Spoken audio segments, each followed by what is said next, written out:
बाबा साखरे त्यांना सातत्य रामेश्वरजी महाराज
ऐसे का हो न करा काही,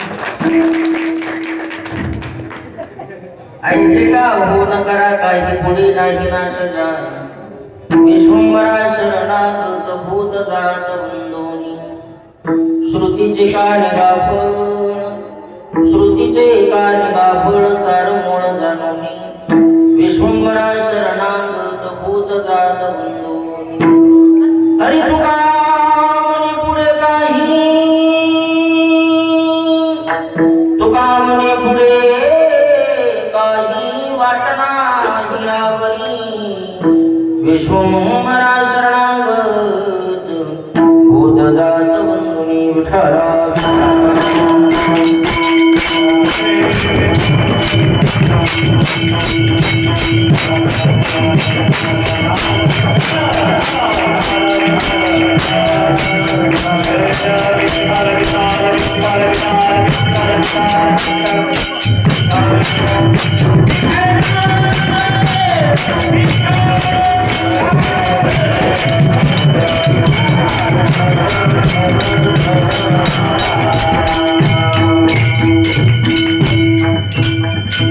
नमो विठ्ठला राधया पांडुरंगा, नमो रुक्मिणी माऊली ज्ञानगंगा, नमो पुंडलिका, नमो चंद्रभागा, नमस्कार नमस्कार माझा रुक्मिणी पांडुरंगा गणुंगा करू प्रथम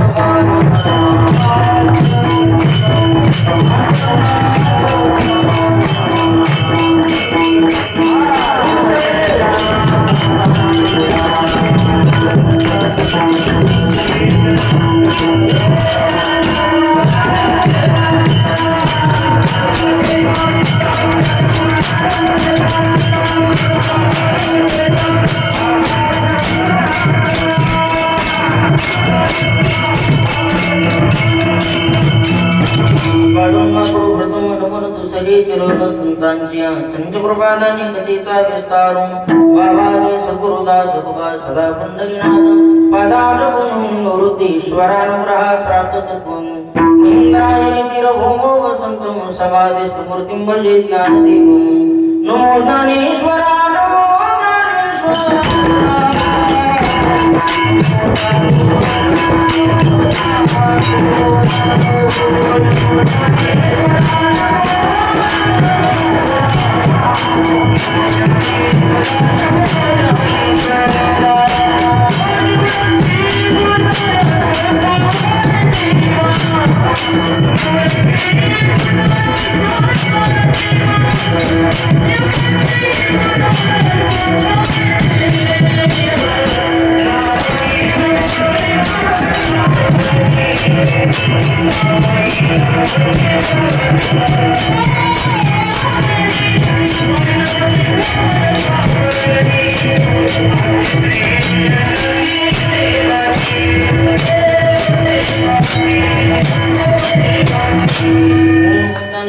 करुणा करा दयाळा तुमचा लहलादनो पावन झालो चराचरी काही जीवानी वाढील संतांशी रंजवू चिता शकुल्या दयांचे केलिया स्मरण होय सकल विद्यांचे अधिकरण तेच वंदू श्री चरण श्री गुरूंचे ते नमस्कार ज्ञाता बसतेही पायावर या वारकरी संतांच्या ऐसे का हो न करा काही ऐसे का हो न करा काही पुढे नाही नाश जा विश्वंभरा शरणागत भूत जात बंधूनी प्रस्तुत प्राप्त प्रसंगी कीर्तन रूपी सेवे करता निवडलेला अभंग महान भक्त महाराष्ट्र भूषण मुक्त कविले तेजोनिधी ज्ञानेश्वरी जगद्गुरु तुकोबाराय यांचा सहा चार चरणाचा अभंग असून या अभंगाच्या माध्यमातून जगद्गुरु तुकाराम महाराज याच्यावर मानव जातीच्या जीवनामध्ये आपल्या जीवनामध्ये महाराजांनी थोडासा विचार केला नॉर्मली करून थोडासा म्हणजे आवाज पूर्ण विठाला विठाला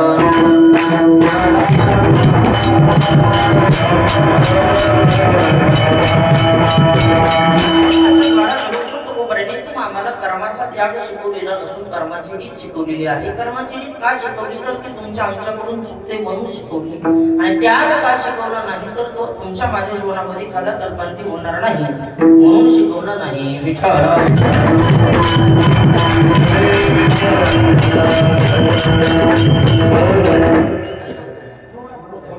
थोडंसं विठाला विठाला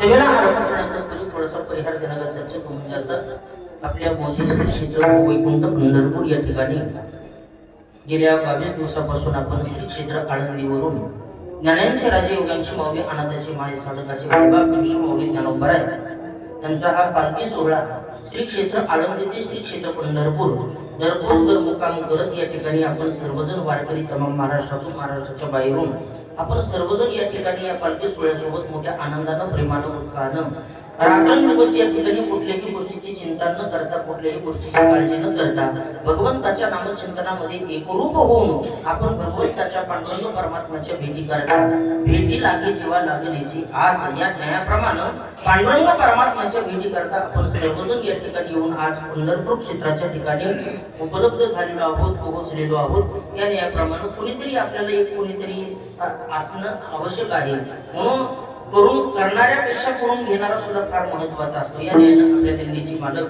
चालक श्री हरिभक्तीपर्यंत सर्वांचे सुपरिचित आदरणीय प्रेममूर्ती सर्वांचे लाडके व्यक्तिमत्व आमचे परमस्नेही परमादरणीय परमार्थप्रेमी हनुमान प्रसादी पायी दिंडीचे सर्व आमचे नारायणजी महाराज देवडकर बाबा यांच्या कुशल मार्गदर्शनाने चालत असलेला हा सर्व या ठिकाणी दिंडीतील उत्सव त्याची राजकीय कीर्तनाची सेवा महाराजांच्या माध्यमातून माझ्या वाटेला महाराजांनी सोपवलेली आहे।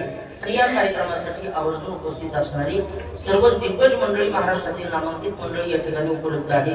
आपल्या दिंडीचं भाग्य महाराज, कारण दिंडीमध्ये साधं सहज जर उपलब्ध बघायला गेलं तर साधा एखादा टाळकरी सुद्धा सध्याच्या काळामध्ये मिळत नाही। बऱ्याच दिंडीमध्ये कृष्णा महाराज अशी अवस्था आहे, 10,000-5,000 हजार रुपयाची बोली करून टाळकरी मंडळीला अगदी या ठिकाणी न्यावं लागतं, तेव्हा कुठंतरी भजन पूजन थोडं कळतं। पण आपल्या दिंडीचं सौभाग्य असं आहे की या दिंडीमध्ये अभंग कोणाच्या वाटेला द्यावा याची काळजी नारायण महाराज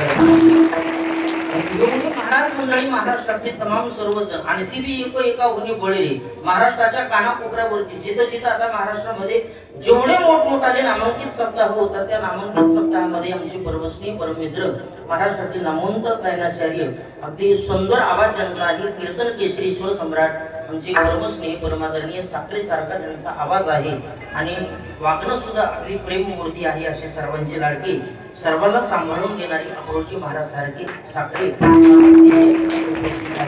महाराजांनाही कोटी धन्यवाद देतो। त्याचप्रमाणे महाराष्ट्रातील नामवंत कीर्तनकार माझे परमस्नेही परममित्र कृष्ण महाराज काल रात्री ज्यांनी एक मोठं असं कीर्तन केलं असे कोटी धन्यवाद। त्याचप्रमाणे या दिंडीचं भजन ज्यांच्यामुळे चांगल्या पद्धतीनं चालतं असे वारकरी भूषण आपले सर्वांचे श्रद्धास्थान आमचे श्री हरिभक्तीपरायण परममित्र चैतन्य महाराज राठोड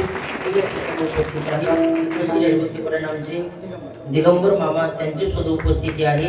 उद्या ज्यांच्या मुलांचं कीर्तन या ठिकाणी होणार आहे असे आमचे परमस्नेही परममित्र कीर्तनासाठी नसते महाराजच उपलब्ध नाही तर महाराजाचे बाप सुद्धा उपलब्ध आहे। परममित्र अंगाजी महाराज सातपुते यांची उपस्थिती आहे। महाराजांचं काय नाव? सूरज महाराज यांची उपस्थिती आहे। हिरणपुरीचे सर्व भजन मंडळ आहेत आमचे श्री हरिभक्तीपरायण ऋषिकेश महाराज आहेत, मामा आहेत, इकडं भजन सम्राट आमचे अण्णा गेली अनेक वर्षापासून अण्णा सांगत होते पप्पा महाराजांनी मुलाखत घेतली 8 दिंड्या होती म्हणले अण्णा, तेव्हापासून मी वारी करतोय असं जुनं जाणतं व्यक्तिमत्व आपल्या सर्वांचे श्रद्धास्थान सर्वच भजनी मंडळ आहे। परिसरातून परमार्थिक जाणकार मंडळी या ठिकाणी उपस्थित आहेत। आमचे श्री हरिभक्तीपरायण प्रसाद महाराज यांची उपस्थिती आहे। तसेच युवा कीर्तनकार आमचे परममित्र किरण महाराज आहेत, युवा कीर्तनकार आमचे परममित्र मुकेश महाराज आहेत, ज्यांच्यामुळे आपल्याला ही जागा उपलब्ध झाली। असं खरं तर पंढरपूर क्षेत्राच्या ठिकाणी इतकी VIP व्यवस्था सोपी गोष्ट नाही बरं वारीच्या काळात तरी फॅन ऑनलाईन छतन पाहायला मिळतच नाही महाराज। पंढरपुरात थोडं पटांगणात निघून बघा बालाच्या बाहेर काय काय सापडतं एवढी मोठी VIP व्यवस्था आपल्याला उपलब्ध करून दिली अशी आपल्या सर्वांची परमस्नेही परम आदरणीय परमार्थप्रेमी शशिकांत भाऊ त्यांची सुद्धा उपस्थिती आहे। श्री हरिभक्तीपरायण ज्यांचा आपल्या दिंडीला असतं असे सर्वांचे श्रद्धास्थान आमचे आदरणीय डॉक्टर साहेब यांची सुद्धा उपस्थिती आहे। आपल्या दिंडीमध्ये झाला असे माझे जीवलग परमस्नेही परममित्र श्री हरिभक्तीपरायण आमचे गोपाळ नाना कोटे शिवचरित्र कथा प्रवक्ते त्यांची उपस्थिती आहे। इकडे युवा कीर्तनकार आमचे परममित्र श्री हरिभक्तीपरायण किरण महाराज यांची उपस्थिती आहे। महाराष्ट्रातील नामवंत मृदंगाचार्य माझे जीवलग परमस्नेही परममित्र श्री हरिभक्तीपरायण महेशजी महाराज नरवडे आहेत। आणखी काही परिसरातून पंचक्रोशीतून आलेले गणेश महाराज आहेत। आमच्या गावातील सर्व काडीवडगावकर भजनी मंडळ उपस्थित आहेत। आमचे अण्णा आहेत, नागरीकर भजनी मंडळ उपस्थित आहेत। महाराष्ट्रातील सुप्रसिद्ध गायनाचे मुद्दाम मागे ठेवले म्हणजे महाराष्ट्रातील स्वरकंठभूषण गायन कोकिळा ज्यांना म्हटलं जातं त्यांच्या आवाजामध्ये फार मोठी ताकद आहे महाराज। आणि कीर्तन कोणाचंही असो तितक्याच ताकदीनं तितक्याच अगदी नियोजनानं, हरिपाठ असेल तरी तितक्याच ताकदीनं, कीर्तन असेल तरी तितक्याच ताकदीनं, भजन दिंडीतलं असेल तरी तितक्याच ताकदीनं, अगदी बेबीच्या देठापासून आता महाराजांचा देठ बेबीचं डेट मला कळालं नाही. तुमच्या बेबीचं डेट माझ्या लक्षात आलं. बेबीच्या डेटापासून त्यांचं भजन आहे. असे आमचे कुलस्नेही आदरणीय रामेश्वरजी महाराज यांची उपस्थिती आहे. त्यांना सुद्धा कोटी कोटी धन्यवाद. आमच्या अक्षय दादा आहेत त्यांना हे धन्यवाद. आपल्या या दिंडीतील सर्व या ठिकाणी भजनी मंडळ पार पाडतील जाणकार सज्जन माता माऊली बहुश्रुत सर्वच जण या ठिकाणी उपस्थित आहेत. सर्वांना कोटी कोटी धन्यवाद देतो. आणि खरं तर दिंडीमध्ये आपण भजन करतो, आपण कीर्तन करतो म्हणजे आपणच मोठेत असं नाही, किंवा आपणच फार पुण्य कमवायला लागलो असं नाही. आपण जेवढं पुण्य कमवतो ना तेवढंच इथं राहुट्या ठोकणाऱ्यांचं सुद्धा पुण्य आहे. म्हणून त्यांच्यासाठी धन्यवाद. बरं नुसतं आपण चालून आपल्याला पाणी बी नाही प्यायला भेटलं तर आपलं काय हाल होणार आहे. 2 घास पोटात आपल्या चांगले जाणं हे महत्वाचं आहे. त्याच्यासाठी सुंदर पद्धतीचा स्वयंपाक ज्यांनी या 22 दिवसामध्ये आपल्याला करून अशी आमची आचार्य मामा गवळी काका त्या ठिकाणी उपस्थित आहेत. त्यांनाही खूप खूप धन्यवाद. सर्वांना मनापासून धन्यवाद देतो. प्रधान विशारद मृदंग वाजवण्याकरता उपस्थित असणारे आमचे परमस्नेही परममित्र श्री हरिभक्तीपरायण नामदेव महाराज यांची सुद्धा उपस्थिती आहे. बालकीर्तनकार श्री हरिभक्तीपरायण सध्या उभ्या महाराष्ट्रामध्ये कमी वयामध्ये चांगल्या पद्धतीचं नाव ज्यांनी लौकिक केलेलं आहे. वय कमी पण सुंदर पद्धतीचे कीर्तनाचे कार्यक्रम उभ्या महाराष्ट्रामध्ये अगदी कमी वयामध्ये ज्यांचे होतात असे आमचे बालकीर्तनकार सोमजी महाराज सातपुते तेही या ठिकाणी उपस्थित आहेत. धन्यवाद. अजून कोणी राहील का? मला काही एवढं लक्ष द्यायला अंधार. सर्वांना या ठिकाणी मनापासून कोटी कोटी धन्यवाद देतो आणि या ठिकाणी सेवेला सुरुवात करतो.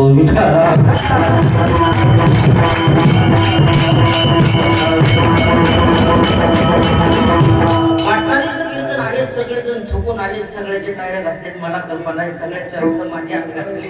एवढा मोठा फळ माझ्या पायाला उभा राहायची सुद्धा माझी धाडस नाही, मानसिकता नाही. पण महाराजांनी आज्ञा केली. आज्ञा केल्याच्या नंतर आपल्या कोणाला मोडता येत नाही. म्हणून त्या नियमाप्रमाणे आपल्याला 1 तासभर सेवा करायची आहे. आता 8 वाजून 16 मिनिटं झाली. 9 वाजेपर्यंत आपल्याला कीर्तन संपवायचं आहे.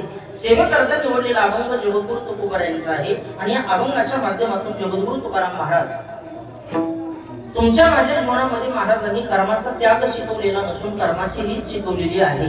कर्माची रीत का तुम्ही आम्हाला शिकवली मायबाप? तर ती कर्माचा रीत का शिकवली? तर तुमच्या माझ्याकडून चुकते म्हणून शिकवली. आणि त्याग का शिकवला नाही? तर तुमच्या माझ्याकडून होतच नाही म्हणून शिकवला नाही. संत महात्मे तुम्ही आम्हाला शिकवतात तरी का? त्याचे पाठीमागचे मूळ कारण आहे संत महात्मे शिकवण्याकरताच तुम्ही आम्हाला या पृथ्वी तलावरती जन्माला आले मायबाप. आपल्याला आपलं हित व्हावं, आपलं कल्याण व्हावं याच्यासाठी जगाच्या पाठीवर फक्त 2च वर्ग उत्तीर्ण झाले. त्यातला पहिला वर्ग आहे तो म्हणजे जन्मदात्या मातेचा.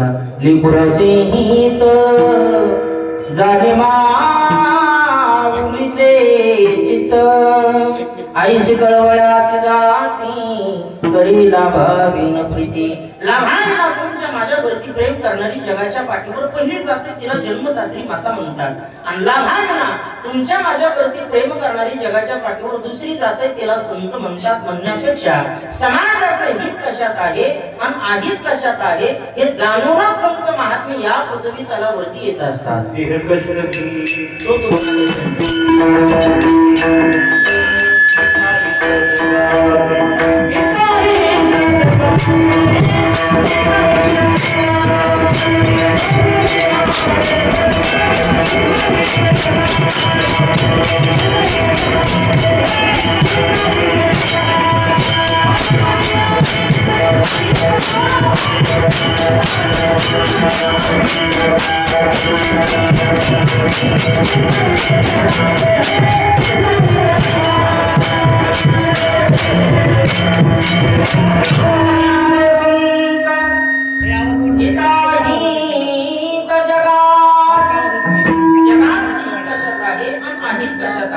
हे जाणून संत महात्मे पृथ्वी तलावरती येत असतात मायबाप. म्हणून समाजाचं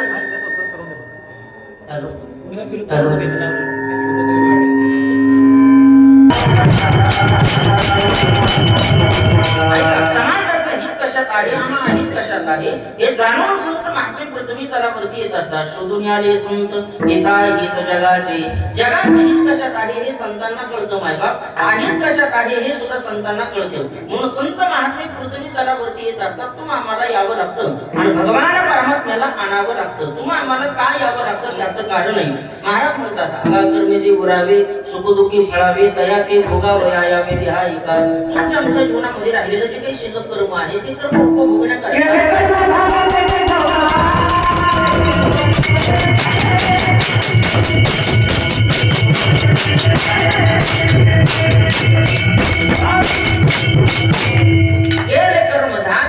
भोगा आले उपजले मेले ऐसे किती. केलेलं कर्म भोगण्याकरता तुम्हा आम्हाला यावं लागतं भगवान परमात्म्याला आणावं लागतं म्हणून आणि नाही रूपाबळे करोनी फळे हरिदासी. जाणीवपूर्वक संत महात्मे देवाला घेऊन येत असतात आणि भगवान संत महात्मे हे येत असतात. काय येतात त्याचं कारण आहे कुत्र्याला माणसाची गती सहन होत नाही, माणसाला माणसाची प्रगती सहन होत नाही आणि साधू संत महात्म्याला समाजाची अधोगती सहन होत नाही म्हणून संत महात्मे येत असतात. जरा बारकावा सांगतो लक्षपूर्वक ऐका. कुत्र्याला माणसाची गती सहन होत नाही. सध्याच्या काळामध्ये आपण सगळेजण माणसं मोटरसायकलवर फिरतो. आता दिंडीमध्ये आलेल्या 80% लोकांना मोटरसायकल चालवता येते, बरोबर आहे का नाही? 80% लोक मोटरसायकलवर जात असताना गाडीवर बसल्याबरोबर किक मारली निघालं बाहेर की पाठीमागं कुत्रं लागतं बघा. कुत्रं लागल्याबरोबर माणसाला भीती वाटते. महाराज असतील तर त्याला वाटतं धोतर धरतं काय, बाहेर पदक असतील तर त्याला वाटतं कॅन्डीला पकडतं काय, बाकी त्याला वाटतं पायाला धरतं काय. त्या कुत्र्याच्या भीतीनं माणूस गाडीचं एक्सिलेटर वाढवतो आणि गाडी वेगानं पुढे नेतो. पण वेगानं गाडी पुढे गेल्याच्या नंतर पाठीमागं राहिलेलं कुत्र हार कधीच मानित नाही. महाराज मागे रिटर्न येते आणि आपल्या भावकीतून वजन आणते. लावला का नाही पडून वळण कसा घटलाट नाही म्हणून सांग ना. असे बरेच कुत्रे समाजात झालेत महाराज. बायका माणसं त्याला घटतच नाही पण उभं मागून भोकल्याशिवाय राहत नाही. काय फायदा मला सांगा बरं. त्याच्यामुळे किती भोकलं तरी काही त्याचा फायदा होणार नाही. कुत्र्याला माणसाची गती सहन होत नाही, माणसाला माणसाची प्रगती सहन होत नाही. सध्याच्या काळात जरा बारकाव्यानं विचार करा. आपल्याला एका एकरामध्ये 10 क्विंटल कापूस झाला याच्यात आनंद माणसं कधीच मानत नाहीत महाराज. पण शेजाऱ्याला एका एकरामध्ये 12 क्विंटल कमवून झाला याच्यासाठी 3-3 दिवस नाही जेवणारी लोक आजही समाजात उपलब्ध आहेत बघा. इतकी विचित्र अवस्था आहे. सध्याच्या काळातली माणसं स्वतःच्या दुःखानं जेवढी दुःखी नाहीत ना तेवढे शेजाऱ्याच्या सुखानं दुःखी आहेत बघा. आपल्याला 50,000 कोणी देईना म्हणून लोकांना खंत वाटाना, पण साखरे बाबाला एवढे पैसे कमवून दिले याच्यासाठी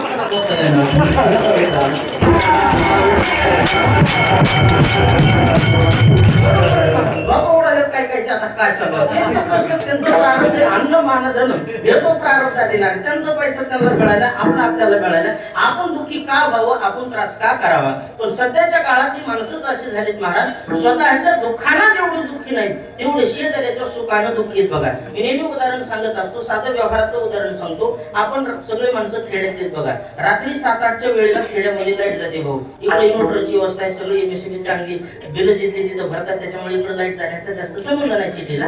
पण खेड्यामध्ये लाईट जाते. रात्री 7-8च्या वेळेला जेवायला बसल्याच्या नंतर लाईट जाते आणि लाईट गेल्याबरोबर जेवत असलेला माणूस पळतच दारात जातो महाराज. ताट बाजूला असेल की ते जेवणाचं भरलेला हात तसाच घेते दारात जाते. कशासाठी?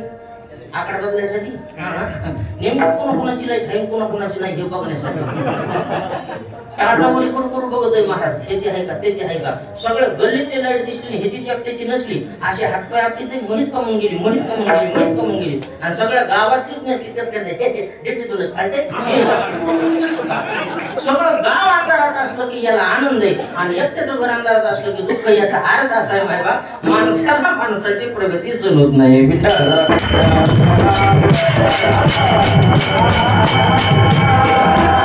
लोकांचं वाटणं झालं तरी चालेल पण आपलं चांगलं झालं पाहिजे याच्यासाठी प्रयत्नशील माणसं सध्याच्या काळात जगामध्ये इतके विचित्र पद्धतीचे लोक झालेले आहेत. अनेकाच्या घाते ज्याची निवतीनच येते तोच ओळखावा पापी संत महात्मे वर्णन करतात. दुसऱ्याचं वाटलं करून आपण समाधान मानणारे लोक आज जगामध्ये भरपूर झालेत. माझे गुरुवरे नामनिष्ठ सुगुणोपासक वैकुंठवासी महाराष्ट्राचे लाडके कीर्तनकार आदी विनोदाचार्य बाबासाहेबजी महाराज इंगळे उर्फ दादा गोड दृष्टांत सांगायचे बघा. दादा म्हणायचे इतके माणसं काय काय विचित्र आहेत.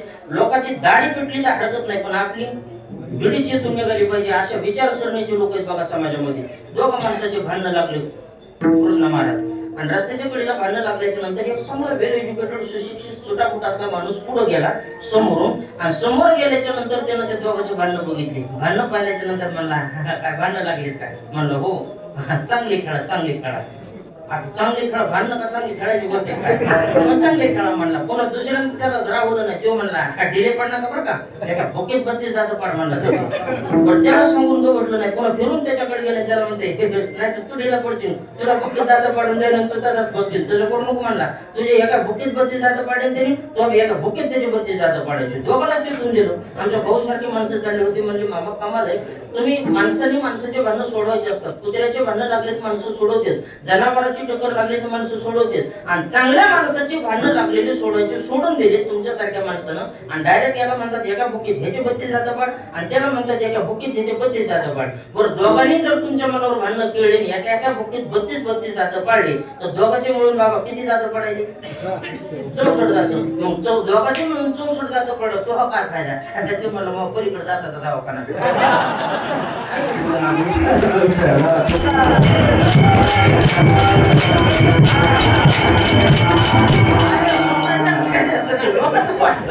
काय करत अशा विचारसरणीचे लोक आज समाजामध्ये झालेत महाराज. म्हणून पावली माणसाच्या जीवनामध्ये दुःख आहे.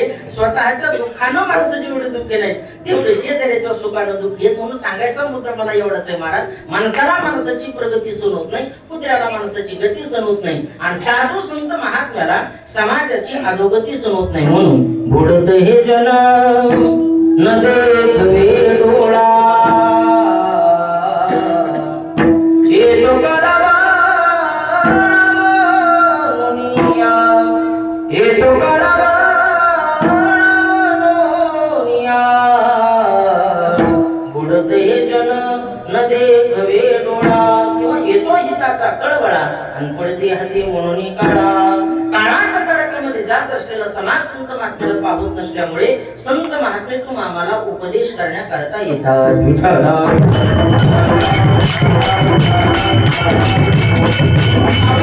तुमचं माझं कर्म चुकत चाललेलं आहे, तुमच्या माझ्या कर्माची रीत चुकत चाललेली आहे. म्हणून नेमकं चुकत असलेल्या कर्माची रीत सांगण्याकरता संत महात्मे तुम आम्हाला उपदेश करतात की असं कर्म करण्यापेक्षा असं कर्म तुम्ही का करत नाही. कारण कर्म तर आपल्या जीवनामध्ये घडणार आहे, कारण कर्म सोडून या ठिकाणी उपयोग होणार नाही. कर्म आपल्या सोबत जागृतीतही आहे, कर्म आपल्या सोबत सुषुप्तीतही आहे, आणि कर्म आपल्या सोबत स्वप्नातही आहे. तिन्ही अवस्थेमध्ये आपलं शरीर आहे. म्हणून तिन्ही अवस्थेमध्ये कर्म, कारण मुळात शरीरच कर्मापासून घडलेलं आहे. मग जे शरीर कर्मापासून घडलेलं आहे त्या शरीरापासून कर्म होणार नाही याची अपेक्षा आपण का करावी?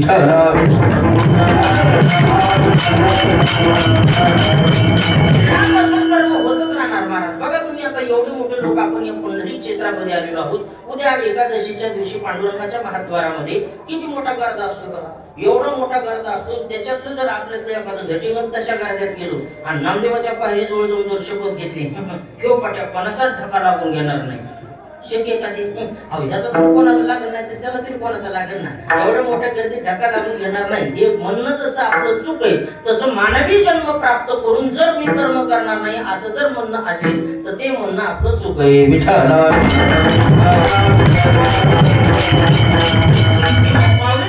दुसरा दृष्टांत देतात. एखादा माणूस म्हणला मी कीर्तनाला येणार नाही, लोक नाही कीर्तनाला आलं तर काही काही माणसं तमाशाला जाते, नाही कीर्तनात येऊन टाळी वाजवली तर दुसरीकडे तरी काहीतरी हातानं कर्म करते, नाही इथं दिंडीला येऊन सहकार्य केलं, नाही सप्ताहाला येऊन सहकार्य केलं, दवाखान्यात तरी पैसे आपल्याला घालावाच लागतात. म्हणजे इकडं नाही घातले तर तिकडं का होईना घालावाच लागणार. इकडं नाही कर्म केलं तिकडं का होईना कर्म आपल्या जीवनामध्ये आपल्याला करावाच लागणार. कुठं का होईना पण आपल्या जीवनातलं कर्म आपलं थांबलेलं नाही. तर असं करण्यापेक्षा असं आपण जीवनामध्ये का करू शकत नाही, अशा पद्धतीचा सिद्धांत संत महात्मे तुम्ही आम्हाला सांगतात.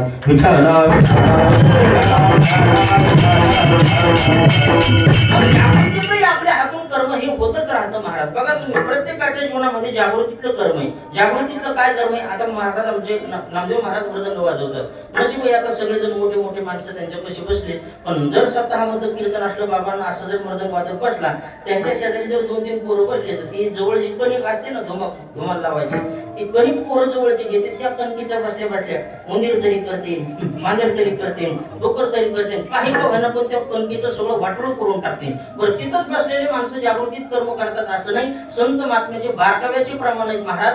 जर माणूस बहिर्दिशेला जाऊन बसला शेतामध्ये तर तिथं सुद्धा नकानी माती उकरल्याशिवाय राहत नाही. इतका बारकावा संतांनी तुम्हाला मला सांगितलं.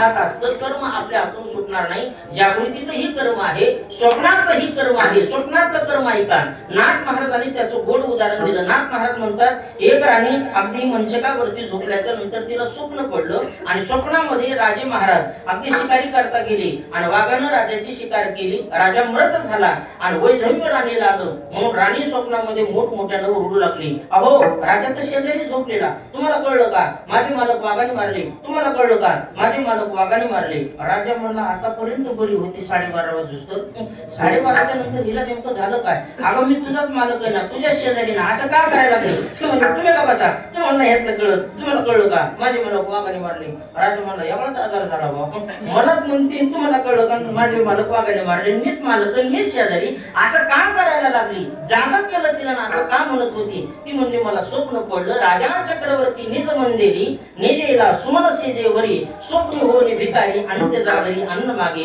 भ्रतार सेजे निजोनी नारी स्वप्नी वैधव्य शंक करी भ्रतार कुशी तिशी जरी तरी ती म्हणे मी रांडिली विठाला.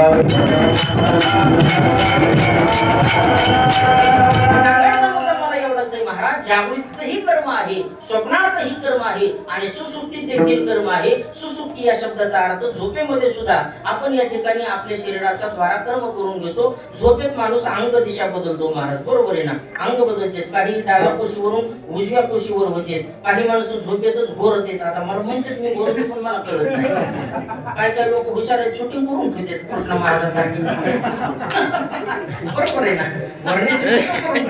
पुन्हा दाखवते तुम्ही घोरता म्हणून, असे हुशार आहेत काय का?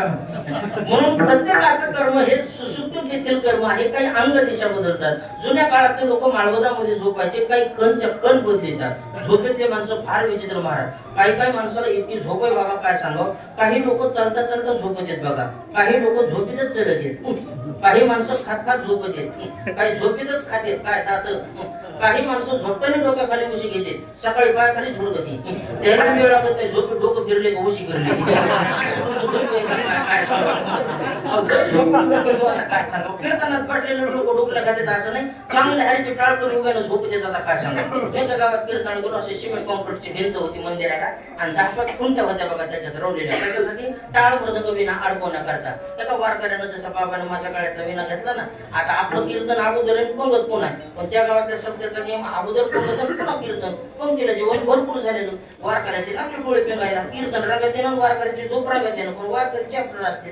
मग त्या वारकऱ्यानं काय केलं, एवढ्या लोकात आपण पडतो म्हणून थोडा चॅप्टरपणा केला, भिंतीचा आधार घेतला बघा. एक पाय असं भिंतीला टेकन म्हणून लावला आणि दुसऱ्या हाताने बाबा सिमेंट कॉन्क्रीटच्या भिंतीतली खुंडी अशी गच्च पकडली आणि एका हाताला हिना वाजित गेलं उभ्याला झोपली रंगात आले आणि वारकऱ्यांची झोप सुद्धा रंगात आली. आमच्या रामेश्वर महाराजांसारखं बाळकानं उंच स्वरात शेडच्यात प्रमाण म्हणलं आणि जीच वारकरी दच केलं असं लईच आदळ बरं आदळ द्या 2 दिवशी आदळ, जसं आदळ तसं 2.5-3 हजाराचा येण्याचा भोगाच सत्याच्या पोटी 2-3 पोटी कोण करून कसं करता येईल, पण म्हाताऱ्याची राहिले 2-3 दात पडले त्याचं काय करायचं. रक्तरंजित कोण झालं मला तर आवडलं नाही. चालू कीर्तनात पण जवळ करून त्या वारकऱ्याला म्हणलं, बाबा झोपले होते का काय? म्हातारा म्हणते नाही कोणी ढिली होती.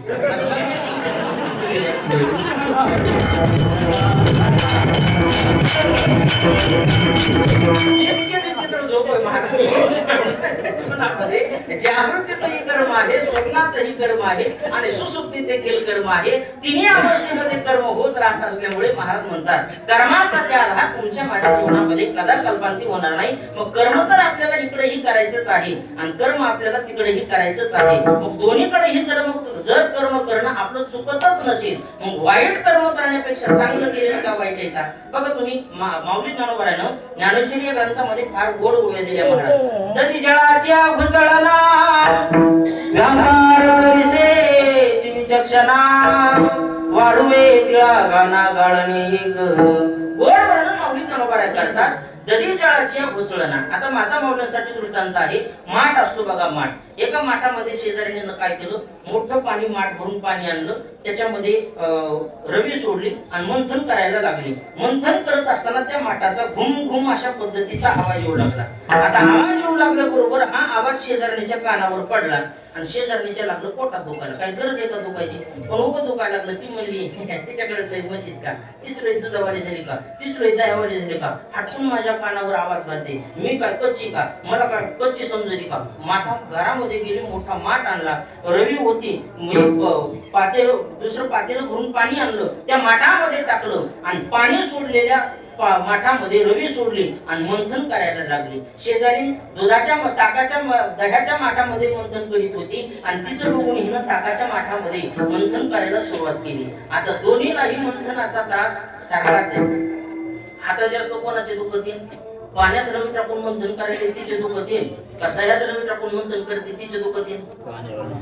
पाण्याच्या दह्यावाली कापूस बोले होत्या दोन्हीला त्रास तितकाच आहे ना. दह्यावालीच्याही हाताला तेवढा त्रास आहे मंथन करायला, पाण्यावालीच्याही हाताला तेवढा त्रास आहे मंथन करायला. मग दोन्हीकडे जर हात दुखण्याचा त्रास सारखाच असेल बाबा, तर दह्याचा माठ घुसळावा का पाण्याचा घुसळावा? दह्याचा घुसळावा का? त्याच्यावर परिणामकारक लोणी तरी आपल्याला प्राप्त होईल. तसं कर्म आपल्या जीवनामध्ये आपल्याला जर आता 2 तास कीर्तनातही बसायचंच आहे आणि 2 तास तिकडे कुठेतरी चौकात जाऊन बसायचंच आहे. 2 तासात तिथं कंबर तितकीच दुखणार आहे बसल्यावर आणि इथं तितकीच दुखणार आहे. मग ती कंबर दुखलेली बरी, चौकातली बरी का इथली बरी? इतकी बरी नाही, इतकी काहीतरी फायद्याची तरी आपल्याला मिळणार. मग दोन्हीकडे जर कर्म करण्याचा त्रास सारखाच असेल तर कर्म माणसाने जीवनामध्ये चांगलं केलं पाहिजे. म्हणून जगद्गुरु तुकोबाराय आजच्या भागामध्ये सांगतात, कर्म तर तुमच्या जीवनामध्ये जागृतीतही होणार आहे, कर्म स्वप्नातही होणार आहे आणि कर्म सुसुप्तीत देखील होणार आहे. मग असं काही कर्म करण्यापेक्षा असं केलेलं कोणतं वाईट?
पहिल्या चरणामध्ये जगद्गुरु तुकोबाराय बोलतात, ऐसे का हो न करा काही पुढे नाही नाशजा.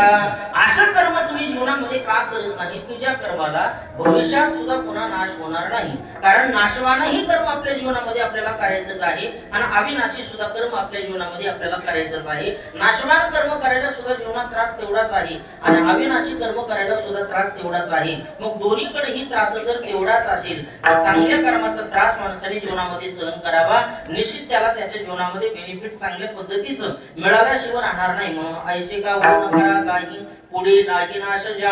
मग नेमकं नाश न पावणारं कर्म कोणतं आहे? कारण तुम्ही आम्ही जे कर्म करतो ना मायबाप, ते सर्व कर्म आपण जगाच्या संबंधानं करतो आणि जगाच्या संबंधानं जेवढं जेवढं कर्म आपण करतो तेवढं तेवढं कर्म सगळं नाश पावणार आहे. कारण का?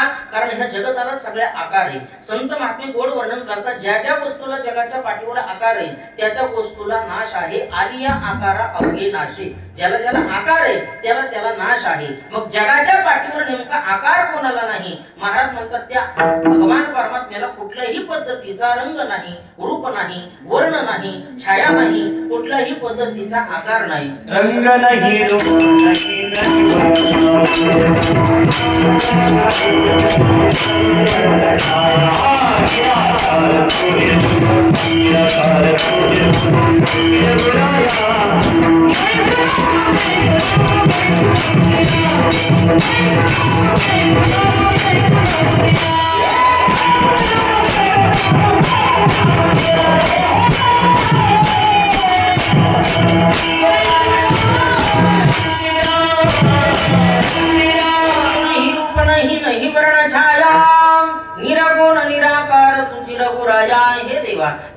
कुठल्याही पद्धतीचा रंग नाही, रूप नाही, कुठल्याही पद्धतीचा आकार नाही म्हणण्यापेक्षा अव्यक्त निराकार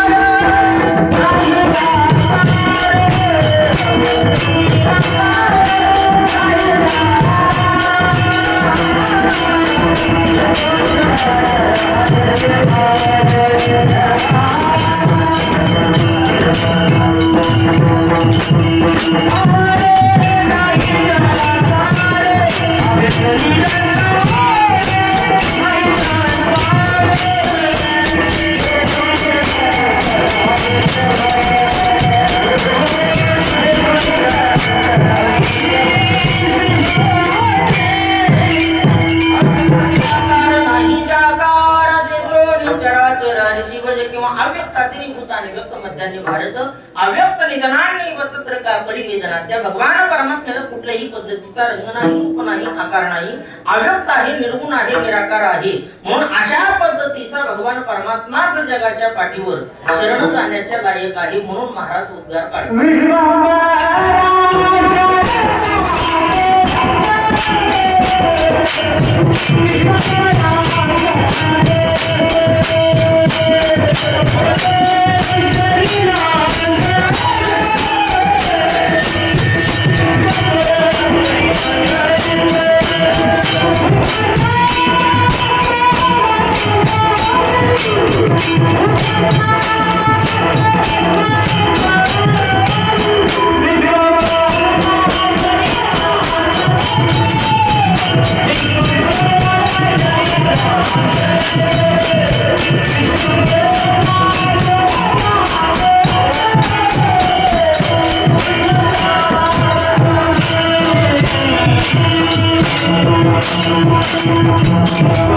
शरणागत भूत जात वंदोनी. महाराज म्हणतात अशा त्या निर्गुण निराकार अव्यक्त असणाऱ्या भगवान परमात्म्याची शरणागती जीवनामध्ये करणं हेच महत्वाचं आहे आणि तेच तुमच्या जीवनामध्ये अविनाशी कर्म ठरणार आहे. म्हणून विश्वंभरा शरणागत भूत जात वंदोनी.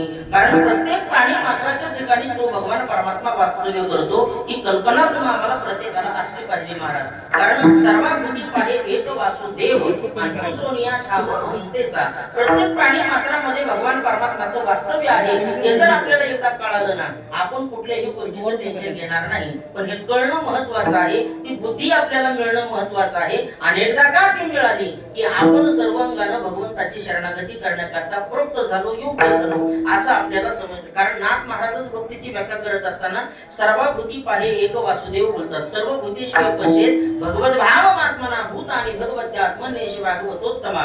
गोड अशा पद्धतीचं वर्णन नाथ भागवतामध्ये महाराजांनी केलेलं आहे. पण जीवनामध्ये भगवंताची शरणागती करत असताना बाबा सगळ्यात महत्वाचा आहे तो म्हणजे भाव. आणि भाव जर जीवनामध्ये नसेल तर भगवंताची शरणागती करून सुद्धा उपयोग नाही, देवाची भक्ती करून सुद्धा उपयोग नाही. भाव असेल तरच आपल्या जीवनामध्ये सगळं मिळतं, श्रद्धा असेल तरच सगळं मिळतं. आमचे गुरुरे दादा गोड वृत्तांत सांगायचे भाव असेल तरच जीवनात सगळ्या गोष्टी मिळतात महाराज. लक्षपूर्वक आहे का. एकदा काय झालं, एक साधारण शेतकरी अगदी बाराबंडी अंगामध्ये घातलेला धोत्राचा आचा पोचा खवलेला. आचा पोचा कळतो की इकडे नाही सोपट बघा हे वाचन हे उपचार आज सगळं भारताने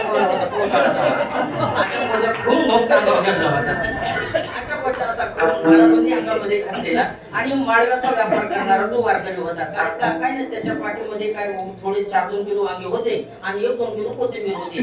चैतन्य बाबा तो घेऊन आपलं गावामध्ये विकत होता. गावातले लोक काही घेत नाहीत म्हणून पर गावामध्ये विकत होता. दुसऱ्याच्या शेजारच्या गावामध्ये विकत होता तर गावामध्ये फक्त नदी आडवी होती. पलीकडच्या गावामध्ये जाऊन आपला माळव्याचा व्यवसाय करू लागला. पण एक पाटील होते, त्या पाटलाच्या घरी फार मोठे साधू आले आणि साधू आल्याच्या नंतर गुरुमंत्राचा कार्यक्रम घेण्याकरता बाबा सगळी गर्दी झाली. गर्दी झाल्याच्या नंतर एवढी मोठी गर्दी कशाची आहे त्याला वाटलं एवढे लोक जमलेत म्हणजे आपलं माळव एकाच मिनिटात खपतोय म्हणला. गर्दीत जातो आणि माळव्याचा आवाज देतो, वांगे घ्या कोथिंबीर घ्या. एका मिनिटात आपलं वांगे माळव सगळं निघून जाते म्हणलं. टोपलं तरी काम होते, दमच खात नाही म्हणला. पळतच गेला वारकरी आणि तिथं जाऊन बघायला विचार केला पण गर्दी कशाची म्हणला अगोदर विचारावं. नाही काय काय जागा माणसं बसतीत दिलंय महाराज, कोण्या गर्दीत शिरून कशासाठी भिजवत नाही. काय काय लोक दोघं 2 मित्र होते. एक मित्र म्हणायचे आपल्याला जेवायचे पण कसं जेवायचं दुसरं म्हणलं घाबरत जाऊ नको, मला मागं फिरत आहे, मी बरोबर तुला कुठं का व्हायला जीव घालतो. लग्न सराई होती, म्हणलं कोण्या लग्नात बसायचं, कोण्या लग्नात भेटलं की जरी कुणी आपल्याला विचारलं तर तो म्हणायचं मी पोरी काढलाय, मी म्हणतो मी पोरा काढाय, मस्त जीवन नव्हतं म्हणला.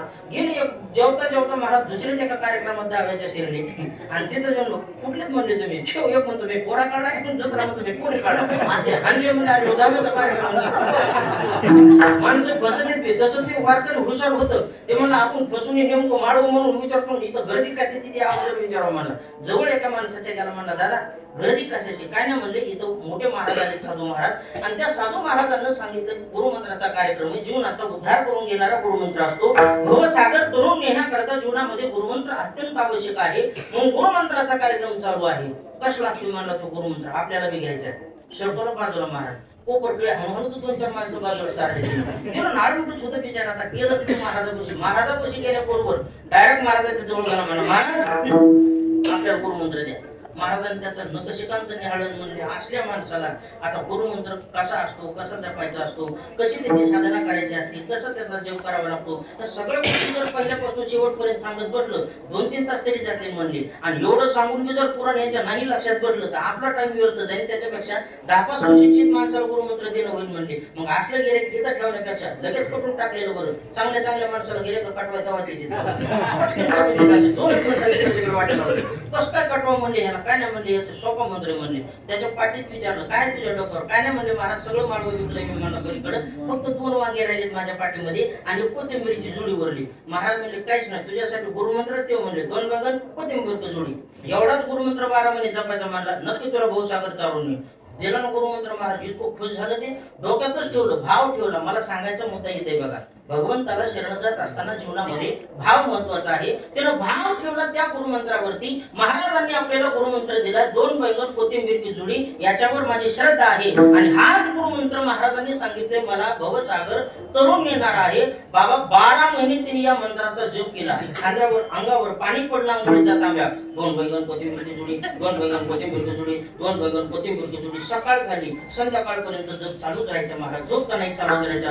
झोपेत कधी कधी 2 कोथिंबीरची जुडी ध्यासच लागला त्याला त्या गुरुमंत्राचा. पक्का भाव आणि पक्की श्रद्धा ठेवली आणि एकाच वर्षी काय झालं महाराज, परत गुरुपौर्णिमेचा उत्सव असल्यामुळे त्या गुरुपौर्णिमेच्या उत्सवाला परत महाराज तिथं आले. मग जुना शिष्य मंडळ आणि नवीन शिष्य मंडळ अधिकच गर्दी तिथं जमा झाली. पण योगायोगाने नदीला भरपूर पाणी आलेलं होतं, पाऊस पडलेला होता आणि पुरामध्ये डॉक्टर साहेब पूल वाहून गेलेला होता. आता पलीकडे जायचं कसं याची पंचायत. आणि त्याला तर निरोप मिळाला की तुझे जे गुरु आहेत ना गुरुमंत्र देणारे ते महाराज पलीकडे त्याच पाटलाच्या घरी आले आणि तुला जर जायचं असेल महाराजांच्या भेटीला तर भक्ती म्हणला या एवढा मोठा चांगला पर्व काळ आणि अगदी चालून आलाय, आज तर महाराजाला माझ्या घरी आणतो म्हणला आणि महाराजाची पावलं माझ्या घराला लावतो. आणि माझं 2 जर पती पत्नीने आम्ही जर महाराजांची पाद्यपूजा केली तर आमच्या जीवनाचा उद्धारच झाला म्हणला. नक्कीच आपण महाराजाला आणतो, पण जावं कसं, नदीला पाणी आलेलं आहे, पूल पडलेला आहे, पलीकडे जायचं कसं. पण पुन्हा डोक्यामध्ये त्याच्या विचार आला, महाराजांनी आपल्याला गुरुमंत्र दिलेला होता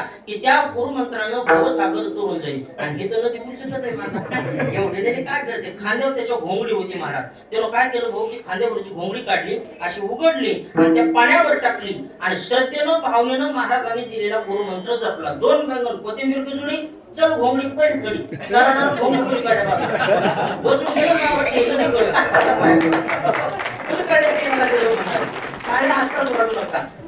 तीराला गेलो. तिने परत घोंगडी उचलली, घोंगडीची घडी टाकली, खांद्यावर घेतली, परत त्या गर्द्यामध्ये गेलो. महाराजांना साष्टांग प्रणिपात केला आणि महाराजांना विचारलं, महाराज काही करा पण माझ्या घरी वच्या घराला पाय लावा. आज गुरुपौर्णिमेचा उत्सव आहे, 12 महिन्यानं तुमची माझी भेट झाली आणि आज जर तुम्ही गरीबाच्या घरी आले तर आमच्या पती पत्नीनं जर तुमची पाद्यपूजा केली तर आमच्या जीवनाचा उद्धार झाला, कृतकृत्य झाल्याची भावना आम्हाला प्राप्त होईल, म्हणून तुम्ही काही कारण माझ्या घरी चला. पण महाराजांनी त्याला चौकशी केली, बेटा तू आलाशी खरे पण मला रात्री कल्पना मिळाली नदीला भरपूर पूर आलेला आहे, पूल सगळा पडून गेलेला आहे, तू नेमका तिकाड्या गावातून इकाड्या गावात आलाच कसा. म्हणलं महाराज तुम्ही दिलेल्या गुरुमंत्रावर. महाराज जागत कोणते दिलेल्या गुरुमंत्र हो म्हणलं, महाराज तुम्ही दिलेल्या गुरुमंत्र कसं काय म्हणलं, हे काय घोंगडी म्हणलं माझ्या कांद्यावर, तुम्ही दिलेल्या गुरुमंत्राची घोंगडी काढली म्हणले, पाण्यावर टाकली, बसलो त्या घोंगडीवर आणि तुम्ही म्हणलेला गुरुमंत्र म्हणलो 2 बैंगन कोथिंबीर जुडी, त्या घोंगडी पण सगळ्यांना घोंगडी मला घेऊन आली म्हणलं. आणि आता मी आपल्याला तसंच पलीकडे जायचे महाराज सगळ्या भक्त मंडळीला महाराजांनी सांगितलं बाबा हो आजची ही शेवटची गुरुपौर्णिमा म्हणले मला भोंगली बसून तिकडे नेल्याशिवाय राहत नाही आणि तसं जर जायचं म्हणलं तर मी काय वाचत नाही पाणी करून नेल्याशिवाय राहणार नाही भावपूर्ण सरकारचे बॅनर छापून तयार ठेवा माझी गॅरंटी राहिलेली नाही कधी काय होईल सांगता येत नाही म्हणजे महाराज म्हणजे पुढल्या वर्षी नाही काढणार कोण जगातून कोण वाचत काय कोणाचा म्हणला एवढा कुटुंबाला चालून आलाय चलाच म्हणला वडलं महाराजांच्या हाताला नदीच्या काठाला आणलं महाराज काढली भोंगली पाण्यावरची भोंगली हाता खांद्यावरची काढली पाण्यावर टाकली स्वतः महाराजालाही बसवलं स्वतःही बसला आणि गुरुमंत्र जपला 2 बेंगरून कोथिंबीर जोडी चल भोंगडी पल तळी सारा रात महाराजाशी भोंगडी पली काढण्यात येणार महाराज पटकन भोंगडी उठले पाया पडले माझे माय म्हणले आजपासून मी तो करू नाही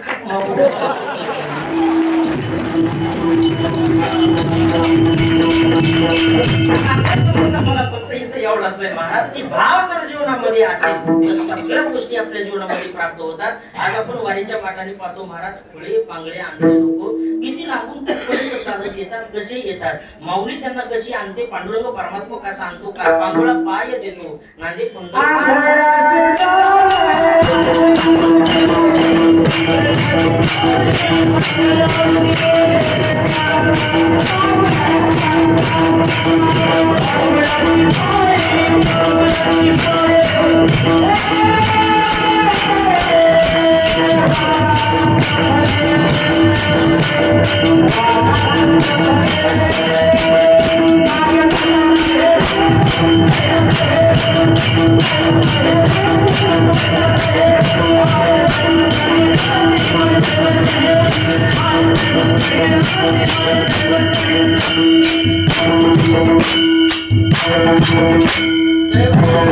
सर्व गोष्टी आपल्या जीवनामध्ये आपल्याला मिळून दिल्याशिवाय राहत नाही बाबा त्याच्यासाठी गरज आहे ती भावाची थोर प्रेमाचा भुकेला हाचे दुष्काळ तयारा म्हणून महाराज म्हणतो अशा पद्धतीनं भावनेनं आपण देवाला शरण जाणं काळाची गरज आहे विश्वंभरा शरणागत होत जात बंधोनी पण हे जर सांगलेलं कोणाला पटत नसेल महाराज म्हणजे तुका म्हणे नाही विश्वास ज्या म्हणे पहावे पुराणे विचारोनी कारण जगाच्या पाठीवर आपलं हित साध्य करण्याकरता श्रुती माता ही कार्य करते अहितापासून काढती हित देवो निवाडविती नाही श्रुती परो ती माऊली जगा महाराज म्हणतात श्रुती मातेपेक्षा जगाच्या पाठीवर दुसरी पवित्र वस्तू आपली कल्याण करणारी कुठलीच नाही म्हणून महाराज म्हणले माझ्यावर जर तुमचा विश्वास नसेल तर श्रुतीचं का होईना तुम्ही ऐका श्रुतीचे काय निगा फळ सार मूळ जाणून तो भगवान परमात्मा सार मूळ आहे अगदी सृष्टीच्या आधी सुद्धा तोच होता सृष्टीच्या मध्ये सुद्धा तोच आहे आणि सृष्टीच्या अंती सुद्धा तोच राहणार आहे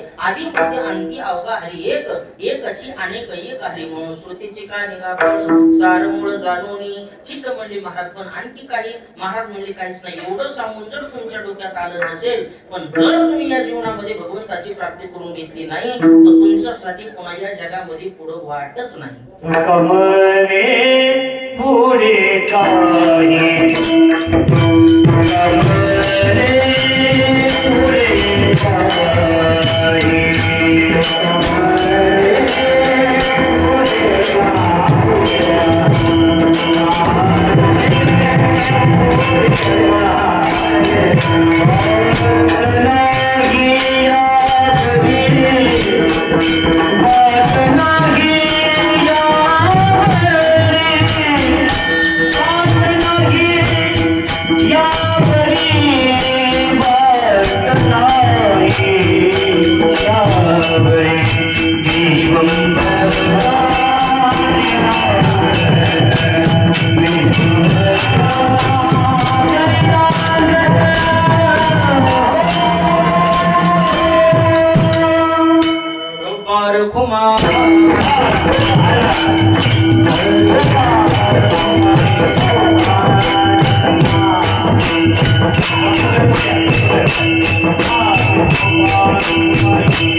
Thank you.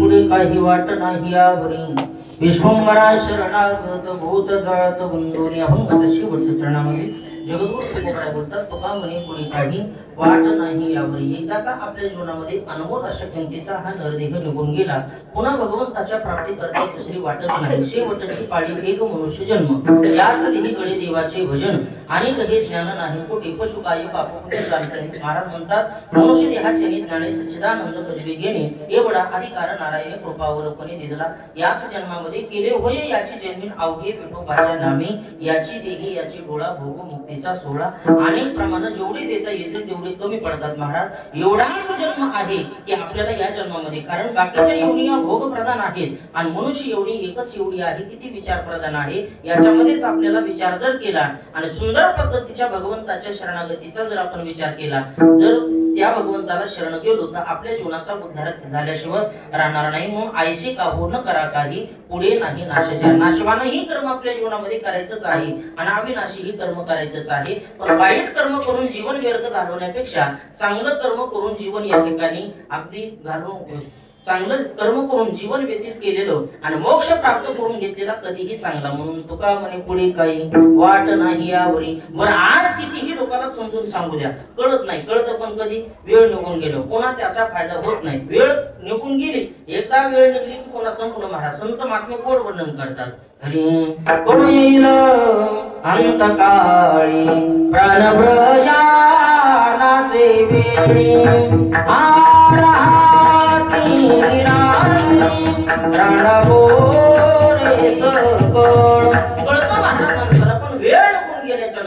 वेळ निघून गेल्यावर कोणा त्याचा फायदा नाही कुठलीही गोष्ट माणसाला वेळेच्या आतमध्ये कळावी एकच शेवटचा दृष्टांत सांगतो शेवटचा विराम करतो एका माणसानं काय केलं सरदारजीला इतकं मारलं तोंड सुरू ज्याचं तोंड सुरू ते पोलीस स्टेशनला गेलं सरदारजीच्या विरोधात तक्रार दिली साहेब यानं मला मारलं साहेबांनी सरदारजीला बोलून घेतलं म्हणले का हो यांना मारलं मला साहेबलाही मारलं बघा ना अजून बी बेट्याच्या तोंडाची सूट उतरली नाही साहेब म्हणजे मूर्खात त्याच्यासाठी तुला बोलवले का मारलं याला म्हणला साहेब यानं मला डुक्कर म्हणला होता म्हणून मारलं साहेब म्हणजे मूर्खच कार्य डुक्कर म्हणलं इतकं मारायचं असेल का म्हणलं हो मारलं मी त्याला पण का मारलं डुक्कर म्हणलं म्हणून मारलं साहेब म्हणजे पण कधी म्हणला होता म्हणलं 3 वर्षापूर्वी साहेब म्हणले कमालच आहे तुझी अरे 3 वर्षापूर्वी तो तुला डुक्कर म्हणला आणि तो आज म्हणलास काय कारण आहे म्हणला साहेब 3 वर्ष झालं मी डुक्करच बघितलं नव्हतं कसं लागते ती काल बघितले ना झाला आहे का नाही ताप अरे वेळ निघून गेले का वेळ निघून गेलं पुन्हा त्याचा काय फायदा आहे का तसं महाराज जोपर्यंत आपल्या जीवनामध्ये हे आयुष्य आहे जोपर्यंत इंद्रियामध्ये बळ आहे जवळ हे सगळं सीता आहे हात चालाव्या पाय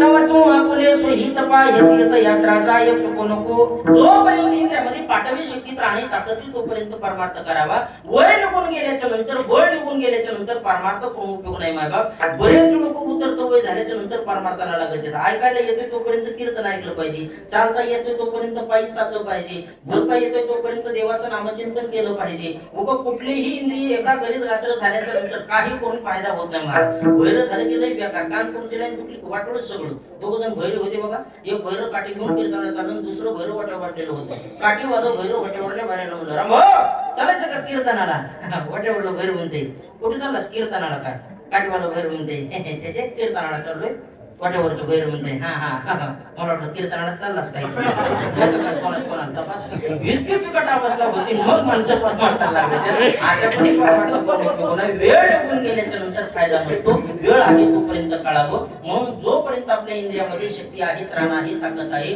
तोपर्यंत परमार्थ करा ऐसे का पूर्ण करा पुढे नाही नाशजा विश्वंभरा शरणागत भूत जात बंधू याच्यामध्ये येता का संकल्पित वेळेमध्ये अभंगाचा भावार्थ करण्याचा प्रयत्न केला माझ्या बुद्धीला जसं पटलं सुचलं तसं बोललो. सेवेमध्ये जर काही हुकचूक झालेली असेल तर ते माझ्या बुद्धीचे दोष समजून आई वडिलांचा अंतकरण करून संकरात झालेली सेवा माझे गुरुवर्य नामनिष्ठ सुग्नपासे वैकुंठवासी महाराष्ट्राचे लाडके कीर्तनकार आद्य विनोदाचार्य बाबासाहेबजी महाराज इंगळेवर पदादा यांच्या चरणारविंदी समर्पित करून माझ्या कीर्तनाला ऐकण्याकरता समोर विशेष उपस्थित असणारे महाराष्ट्रातील ज्येष्ठ कीर्तनकार आमचे परममित्र महाराष्ट्राचे लोकप्रिय कीर्तनकार टॉप 10 कीर्तनकारापैकी ज्यांचं नाव सध्याच्या काळामध्ये अग्रगण्य क्रमांकावर घेतलं जातं असे आमचे बीड जिल्हा भूषण श्री हरिभक्तपरायण नागपूरजी बाबा साखरे हेही या ठिकाणी उपस्थित आहेत. महाराजांनाही धन्यवाद. श्री हरिभक्तपरायण महाराज आहेत, गोपाळ नाना आहेत, कृष्ण महाराज आहेत, ही सर्वच महाराज मंडळी भाऊ आहेत, डॉक्टर साहेब आहेत, आमचे वारकरी भूषण चैतन्यजी महाराज राठोड आहेत, रामेश्वर महाराज आहेत, अंगद महाराज आहेत. सर्वांना मनापासून पुनः एकदा धन्यवाद देतो. सुंदर पद्धतीचं कार्य या ठिकाणी आपण सर्वांनी हाती धरलेलं आहे. आणि जाता जाता फक्त एक नम्र निवेदन असं करतो, हनुमान प्रसादित पायी दिंडी ही फक्त आता एकट्या नारायण महाराज देवडकरांची राहिलेली नाही, ही तुमची माझी सगळ्यांची झालेली आहे. ही दिंडी आता फक्त एकट्यांची नाही, ही अपूर्व महाराज साखरे यांची दिंडी आहे, ही रामेश्वर महाराज मस्ती यांची दिंडी आहे, अंगद महाराजांची आहे, चैतन्य महाराजांची आहे, दीपक महाराजांची आहे, कृष्ण महाराजांची, गोपाळ महाराजांची, जेवढे महाराज मंडळी या दिंडीमध्ये चालतात ही दिंडी तुमची आमची सगळ्यांची आहे. असं आपुलकीचं आणि जिव्हाळ्याचं नातं या दिंडीविषयी आपलं सर्वांचं बनलेलं आहे. आणि त्याला फार मोठा आधार या पंढरपूर क्षेत्राच्या ठिकाणी ज्यांनी दिलेला आहे असे श्री हरिभक्तपरायण श्रीमंत डॉक्टर साहेब आहे. सर्वांचं आपलं जिव्हाळ्याचं नाते वारकरी संप्रदायाचा हा संपूर्ण सुंदर अशा पद्धतीचा हनुमान प्रसादित पायी दिंडी परिवार म्हणायला काही हरकत नाही. हा गोड परिवार अशा पद्धतीचा आपला तयार सर्वांचा झालेला आहे. असाच परिवार अतूट राहावा, असंच आपलं सर्वांचं प्रेम राहावं. आणि एकट्यानं काही होत नाही महाराज. आता महाराज पुढे होऊन एकटे करतात म्हणजे काही हे नोय हा एकल्याचा खेळ म्हणून मेळ जमविला. सर्वांना विनंती आहे जेवढं आपल्या आपल्या योग्यतेप्रमाणे आपल्या मानसिकतेप्रमाणे आपल्या सांसारिक अडी अडचणी लक्षात घेता आपल्या आर्थिक परिस्थितीनुसार जेवढं आपल्याला मनातून सहकार्य करता येईल तेवढं सहकार्य आपण या दिंडीसाठी केलं पाहिजे. आणि जितक्या दिवस महाराज मंडळीला प्रतिवर्षी नियमाप्रमाणे येता येईल तेवढं प्रत्येकाला येऊन आपली आपली सेवा या ठिकाणी सादर करावी अशी सर्वांना कळकळीची नम्रतेची विनंती करतो. झालेली सेवा पुन्हा एकदा सर्वांच्या चरणारविंदी समर्पित करून माझे आईवडील गुरुजी सर्वांच्या चरणी समर्पित करून याच ठिकाणी सेवेला पूर्ण विराम. नाते बालगोडा बोलिका बापडा विचुका पाऊली ती चोज करून बाबुली रेजे जीवी की मोहना तुमचे केले धर्म कीर्तन सिद्धी नेले हित माझे जीवने पायी गपन पायाच्या प्रसादी काही बोलिनो विनोदे क्षमा करणे संती नव्हे अंगभूती या उपदेश तुमचे बडबडी दोषेश तुमच्या कृपेचे पोसणे जन्मोजन्मी तुका म्हणे ताणेश्वर